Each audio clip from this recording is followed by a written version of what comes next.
દિલીપ, હું ઘેરથી કંટાળ્યો, હવે સહન નહીં થતું, હું તો ઘર છોડીને જતો રહું. એટલે આકાશ, પેલા મોટું બેન દેવું થઈ ગયું તે ઘર છોડીને જતા રે. શું વાત કરો છો? એટલે સચિન, તે હોભળ્યું?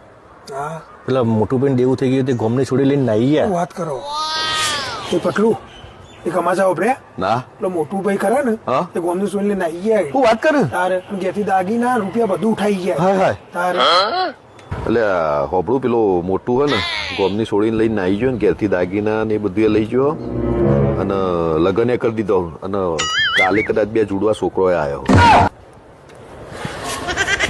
જોયું વાત ક્યાં હતી ને ક્યાં પહોંચાડી આ લોકોએ. આ એ જ 4 માણસો છે કે જેની આપણે આખી જિંદગી ચિંતા કરીએ છીએ કે 4 માણસો શું કહેશે.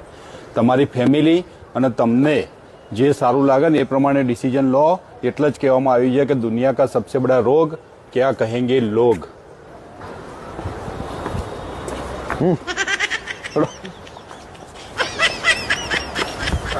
લોકોને ટૂંપો ખવડાવશો, ટૂંપો.